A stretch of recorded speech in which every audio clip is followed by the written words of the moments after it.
I'll choose to be anonymous with this because it's pretty embarrassing. And also, putting my name out there tied to this is likely a horrible idea. There was a Craigslist ad posted in 2017 by a guy named Jackson. He was advertising free lodging for a girl who would watch over his house and clean. Basically, an au pair or nanny without having to watch any kids. I'll just be honest, I kind of lost the will to do a lot when I was 21. I had zero relationship with my parents or sister, and I only had a handful of friends who I could trust. I dropped out of college my first year, which was part of the reason my parents hated me for a while, and I was working a dead-end job at a vape shop. I like to refer to this period as my attitude era. And when I saw Jackson's Craigslist ad, it really caught my attention. It had like 10 pictures of his house. It looked like a modest middle-class house. Slightly old-fashioned, honestly. But I was into that. The pictures weren't what got my attention the most, though. It was the fact that free living was offered for a nanny-type position. No background check required. I didn't even ask my family or friends their opinion on this post before. I just decided to reply to it. Like I said, I wasn't exactly talking to my parents or sister at the time. Anyway, I texted the number on the ad, and this Jackson guy responded within a few minutes. I expressed interest in the listing and asked some basic questions. He had an answer to everything that honestly made me feel more interested. But he asked pretty early on in the conversation what my gender was. When I said female, it almost seemed as though his responses got longer. I honestly didn't care. Most people tend to prefer having a female housekeeper or nanny. Anyway, I was still interested. Anything that got me out of my parents' house. He said he wouldn't be home most of the time during the day, but he wanted to come home to a clean house. And that he also wouldn't mind coming home to a cooked meal from time to time after work. Honestly, I was cool with that too. If it meant free housing, hell yeah, I'd cook some food. It beat standing in the wage cage at the vape shop. Plus, he also said he'd pay for the groceries. It was sounding almost too good to be true. He suggested I come by later that day to check the place out and see if it was a fit. I said okay. A few hours later, I was on my way in my crappy little Civic to the guy's house. It was in a perfectly normal side of town. The block actually seemed pretty calm and peaceful. The neighboring houses had flowers and decorations outside, suggesting the neighbors were normal too. Good start so far. I went to ring the bell, and when the door opened, I was greeted by a man larger and honestly older than I had pictured. I had imagined a regular 45-year-old dad-looking guy. Instead, it was a man maybe 60 years old, 6 feet tall, gray beard, and a little overweight. He greeted me with a smile and went in for a hug, even though we had just met. And honestly, the amount that he laughed made me feel pretty at ease. He showed me around the house. It was a 2-story house. The first floor was your basic kitchen, dining room, and living room setup. Then the upstairs had 4 bedrooms and a bathroom. He only showed me the guest room that I'd be using and the bathroom upstairs though. The other doors stayed closed. He said if I ever needed to use the office across the hall, I was welcome to. Down the hall was his room, and another room that he didn't explain. I was surprised to hear there was only 1 bathroom. Then there was the basement. He said it was unfinished and that he didn't use it for anything other than working out and doing laundry. That was the end of the tour. He didn't show me the backyard that day. I told him I wanted the job, and he told me I was hired. 2 days later, I came back with my stuff. I told my parents I got an apartment when they asked where I was going. I didn't explain anything more. The first night there was when I noticed the cameras. No, they weren't hidden.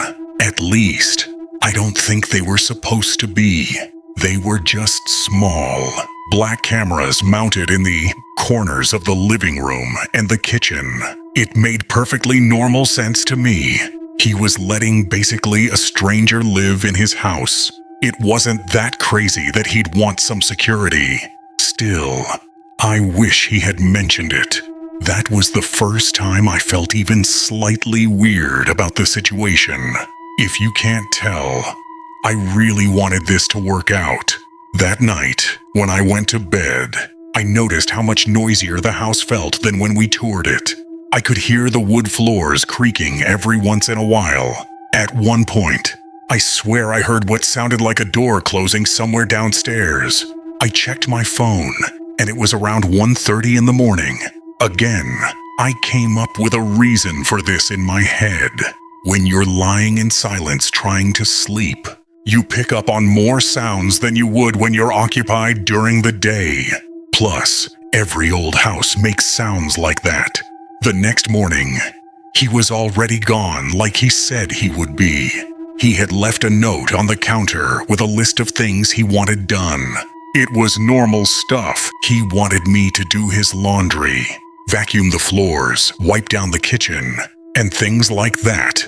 I tried to just focus on the fact that I wasn't standing behind a vape counter all day anymore. I did his laundry first, then I cleaned the floors and wiped everything down. After that, I went back upstairs and started setting up the bedroom more like my own space. I unpacked my clothes, set up my laptop on a small desk, and put a few personal things around just to make it feel less temporary. I remember thinking, maybe this could actually work out. I was actually being positive. After I finished everything, I just relaxed for a while and watched YouTube videos on my laptop, not hearing my parents yelling downstairs or having one of them burst through my bedroom door barking orders at me was a breath of fresh air. The first week actually went pretty normal. At night, when he got home, we would talk a little, just basic stuff. It never really got deep. He asked about where I grew up, what I wanted to do eventually, stuff like that. I cooked dinner a few nights in a row, and he seemed to appreciate it.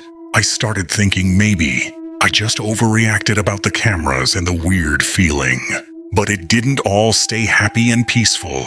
One night I made pasta with chicken and some vegetables. I tried my best, but I'm not some housewife-type star chef. I was just some young, angsty goth girl. When he got home, he looked tired and irritated. He took one bite, and his whole face changed. He said it tasted bland. I said sorry and offered to add some seasoning or make something else, but he just snapped. He said something like, "If you're going to be living here for free, the least you could do is learn how to cook something edible." He pushed the plate away and stood up. Then he told me to clean up the mess I made in his kitchen before walking away toward his bedroom. That caught me completely off guard. It wasn't even just what he said. It was how fast his personality seemed to change. He had seemed so easygoing before that. I cleaned everything up quietly and hoped he had just had a bad day and nothing more. Everyone has bad days. The next morning I actually apologized to him. I didn't even really think I did anything wrong, but I wanted to keep things smooth. I told him I was sorry about dinner and that I'd try harder. He just laughed like it was nothing. Then he said something that made everything weird. He said maybe I could make it up to him by cleaning the house in my underwear that day. He said it with a smile, like it was supposed to be funny. I remember just kind of freezing for a second because I didn't know how to respond. I told him I wasn't comfortable with that, to put it lightly. He just laughed again and said he was joking, told me to relax, and then went to bed. I remember standing there after he left, feeling really unsettled. It was the first time I really thought maybe there was something off about him beyond just being moody. That was the first time I texted one of my close friends about what was going on. I told her about the living situation and what he said. She immediately told me I was insane for staying there. She told me to leave as soon as possible. I didn't want to, though. As weird as it was getting, I still felt like I had more control over my life there than I did living with my parents. Going back there felt like failing again. The next Monday, I was leaving the house to go buy groceries with some money he had left for me. As I was driving, a car behind me started laying on the horn. I thought I did something wrong while driving, but it kept following me. I pulled over because I started getting scared that something was really wrong. The car pulled up behind me, and a girl got out. She looked around my age. She walked up to my window and asked if I was living at that house. When I said yes, she immediately told me I needed to stay away from that man. Apparently, Jackson wasn't even his real name. She said she was the girl who had the same arrangement before me. She told me she eventually realized he had cameras watching her constantly. She said she started noticing he knew things he shouldn't know. She said when she tried to leave, he made it very difficult and kept asking questions about where she was going and when she was coming back. Then she told me one night she woke up and saw him leaving her bedroom. That part made me physically sick. Then she told me the worst part. She said he didn't even have a job. She said he lied about going to work every day, and she eventually realized he was still somewhere inside the house most days. I just sat there trying to process it. Every little weird thing suddenly started making sense. I asked her how I could leave without causing problems. She told me to act completely normal and to start slowly taking important things out so he wouldn't notice. She said when I left, I should make it look like I was just running errands. She told me not to confront him and not to let him know I knew anything. After she left, I just sat in my car for a few minutes trying to calm down before going back. When I walked back into the house, it felt completely different. I felt like I was being watched even more than before. That night, I checked the room carefully like she suggested. She was right. After a few minutes of looking around, I noticed something small on the top shelf of the closet. It was pushed away into the corner. When I moved a box, I saw a tiny black lens pointing outward through a small drilled hole. I just slowly put the box back like I didn't see it. Needless to say, I didn't sleep at all that night. I lay there in the darkness, staring around the room, wondering what I had gotten myself into. And honestly, I'm glad I didn't fall asleep that night, because at some random hour in the night, I heard my door creak open. I flipped onto my side and looked at the door. It was Jackson. He noticed me looking at him, apologized for waking me, and closed the door. What the hell was that weirdo planning on doing? I needed to get out of there. The next morning I started my plan. Every day I would bring one small bag of stuff to my car. Just normal things, nothing obvious. 3 days later, I left while he was at work, and I never came back. Though, if what that girl told me was true, who knows where he actually was? Maybe somewhere inside the house.